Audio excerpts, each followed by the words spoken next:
Taylor Swift sings in The Archer, "All of my enemies started out friends." She wasn't kidding, because what do you mean? What do you mean?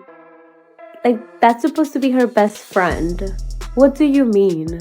I have so many questions about what is happening between Blake Lively and Taylor Swift. Number one, how low can you go? This is supposed to be one of your best friends, and you were trying to use threatening tactics against her. This also comes after text messages were released that Blake Lively seemed to think that she was queen. She was queen and she had her dragons, Taylor Swift being one of them. And I just want to know who the hell she thinks she is. You won't believe this week's twist. Another wild update in the Blake Lively lawsuit drama. And guess who's tangled up in it again? Taylor Swift. Yep, even though she's not at the center of it anymore, her name's still popping up. And now, Taylor's dad is stepping in, trying to pull her out of this legal mess. Word is, he's totally fed up with how deep she's been dragged into it. Let's break it down, because things just got even messier. We're talking about the ongoing showdown between Blake Lively and Justin Baldoni, and how Taylor's family is now getting involved. Taylor Swift might have been officially removed from the case, but don't get it twisted, it's not a clean escape. There's drama splattered all over this situation. So let's rewind to where this all started. Back in December 2024, Blake Lively hit Justin Baldoni with a lawsuit that turned Hollywood upside down. She accused him of straight-up harassment and claimed the set of It Ends With Us was a toxic nightmare. According to Blake, there were serious issues with boundaries and some real uncomfortable behavior. And things spiraled fast. But Justin didn't just sit back quietly. Nope! He clapped back with a jaw-dropping $400 million defamation countersuit. He came for Blake, her husband Ryan Reynolds, and even their longtime publicist Leslie Sloan, saying they all tried to wreck his name and tank his career. Now here's where Taylor Swift got pulled in. Justin's legal squad tried to subpoena her. They claimed Blake was using her close ties with Taylor and Ryan to push Justin into giving in to some script changes. Like, seriously? It's giving courtroom chaos and celebrity connections gone wild. In the lawsuit, things got real shady. Blake allegedly sent a text calling Taylor and Ryan her dragons, like her personal bodyguards in Hollywood beefs. Justin's team used that as proof she was flexing her superstar connections to pressure him behind the scenes. They claimed that Blake was counting on Taylor and Ryan's influence to corner him into doing what she wanted. But Taylor's camp wasn't having it. They clapped back hard, saying Taylor had zero real involvement in the movie, other than licensing her haunting track My Tears Ricochet. Just like 19 other artists, she let them use a song, and that's it. Her team made it crystal clear. She didn't cast anyone, she wasn't part of creative talks, and she didn't even watch the film until weeks after it hit theaters. According to them, this was nothing but a cheap stunt to drag Taylor's name into chaos she had nothing to do with. And just when you thought it couldn't get messier, it did. Justin's legal team dropped a bombshell. They claimed they got tipped off that Blake had allegedly threatened to leak years' worth of private texts between her and Taylor unless Taylor showed her some public support. That's wild. Justin's lawyer didn't just say it, he backed it with paperwork. He submitted a signed letter to the judge, spelling it all out. He said that on February 14th, 2025, he got a voicemail from someone very close to Taylor. Out of respect, he didn't name them, but made it clear he'd reveal their identity if the court asked. That same day, he called them back and they talked for nearly an hour. During that call, the source claimed that Taylor's own lawyer, J. Douglas Baldridge, had gotten a call from Blake's lawyer, Michael Gottlieb.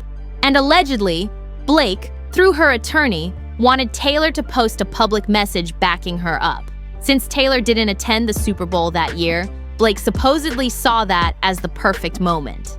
The threat? If Taylor stayed silent, Blake would go nuclear and drop 10 years of their private convos. Things took a wild turn during that February 14th phone call. Taylor's lawyer, J. Douglas Baldridge, reportedly straight up accused Blake's lawyer, Michael Gottlieb, of extortion and hung up the phone. But that wasn't the end of it. The same insider who leaked that info said Blake had actually asked Taylor months earlier, 4 or 5 months before, to delete all their text messages. Sketchy, right? The source who spilled all this tea, they got in touch through a mutual friend and said they needed to talk. Since then, they've had several calls with Justin's legal team. And on one of those later calls, the source dropped another nugget. Apparently, Baldridge had sent a formal message to Gottlieb after that heated phone exchange, putting it all in writing.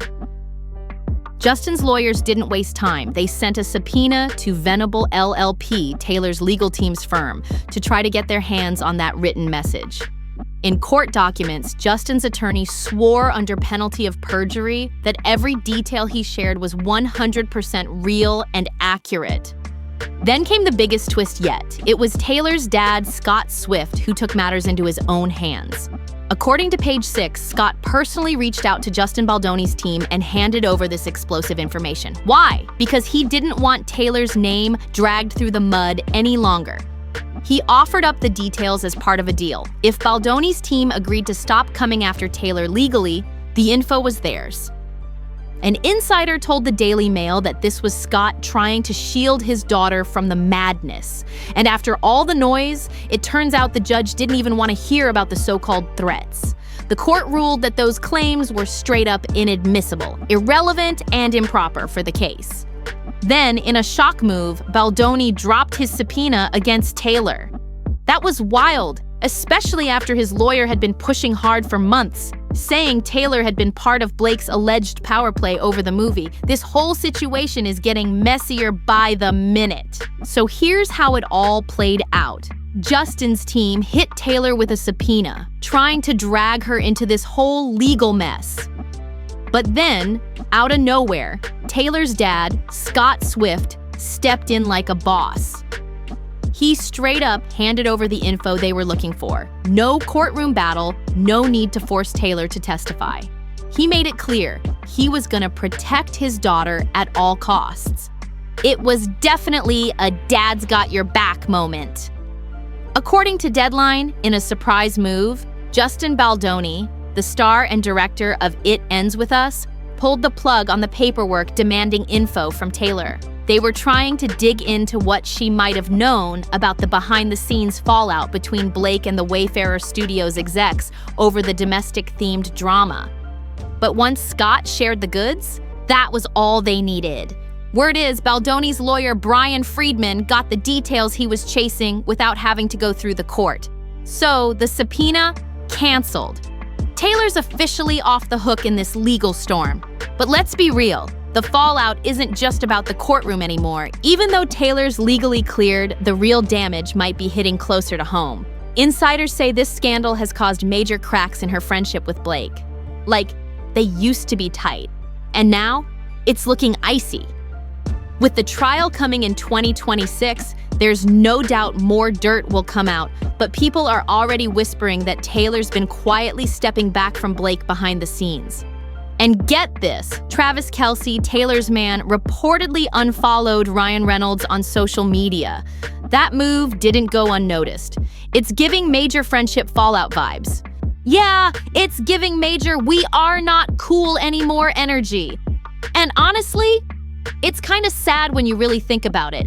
The fact that Taylor's dad stepped in to spill to Justin's legal team says everything. If her own father is out here claiming Blake tried to pressure Taylor, told her to delete their messages, and even threw out that wild "support me" or "I'm leaking texts" threat, then yeah, things between Taylor and Blake are not chill. This whole situation is a mess. And seriously, why would Blake think going after Taylor Swift like that was ever a smart move? Taylor's got power, major cash, and a legal team that doesn't play. She knows her every move is under a microscope, and she's not about to let any drama slide.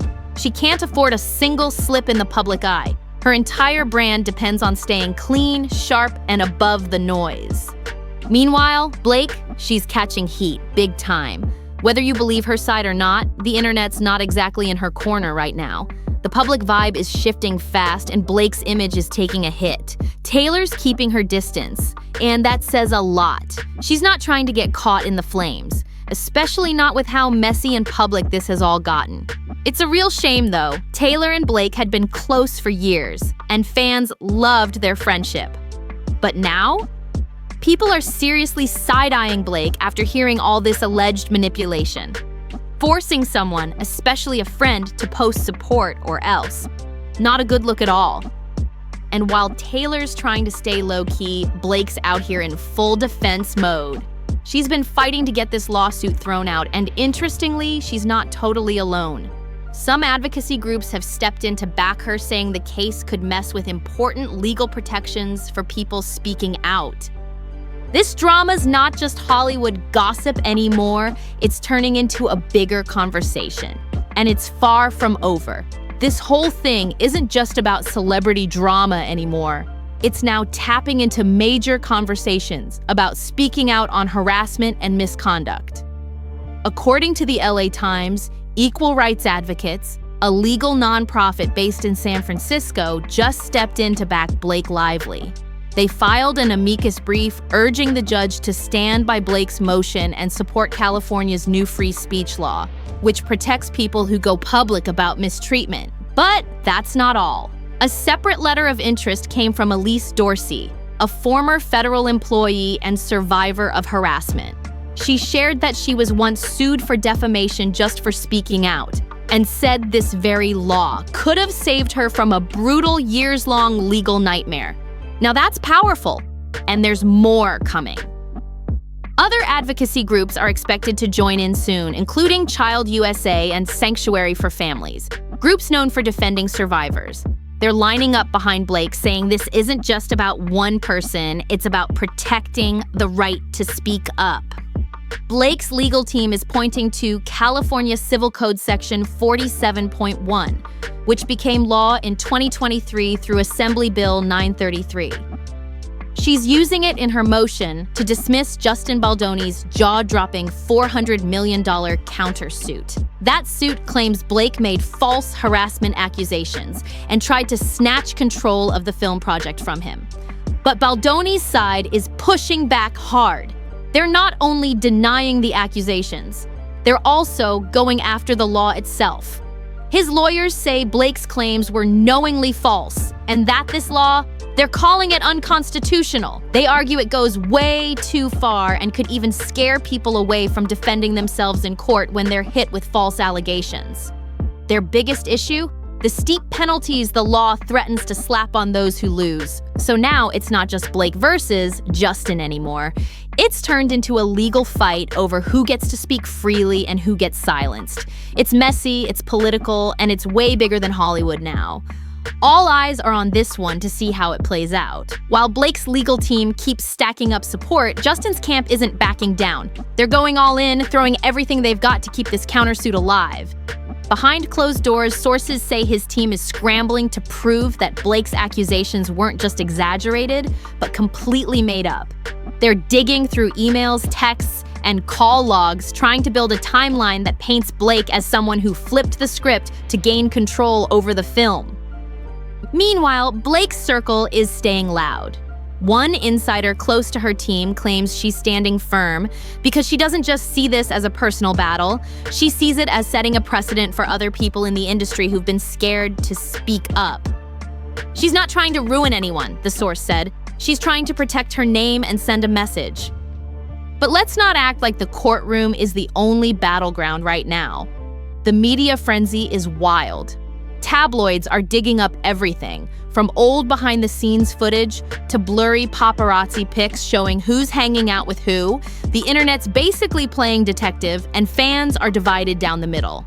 Some are riding hard for Blake, saying she's being silenced. Others are backing Justin, calling the whole thing a smear campaign. Even more shocking, a former crew member from It Ends With Us just posted a cryptic message online, hinting that there's way more to the story than anyone knows. No names were dropped, but the timing has people talking. Could more insiders be ready to speak out? With the trial set for 2026, this is starting to feel less like a simple legal battle and more like a full-on war over power, reputation, and truth in Hollywood. And now it all comes down to this. Blake Lively's defamation case is about to become the first major courtroom showdown testing California's brand new free speech law. According to the LA Times, the whole industry's watching this one. If the judge sides with Blake, it could change how these kinds of lawsuits work forever. But if it goes the other way, it might send a message that even calling out bad behavior comes with a price. Right now, Blake's team is pushing hard to get this whole thing dismissed. And this is where things stand. But between legal filings, friendship fallouts, and Taylor Swift's dad stepping into the mix, this situation is far from over. What do you think about all of this? Taylor's name being dragged into the middle of it. Her dad going straight to Justin's legal team. Friendships possibly destroyed over lawsuits and secret texts. It's insane. Drop your thoughts in the comments because I seriously want to hear what you think. And hey, if you're just as obsessed with keeping up with the mess, make sure to like, share, and subscribe so you never miss an update. Trust me, we're going to be following this until the very last twist. Thanks for watching, and I'll catch you in the next one. Hey.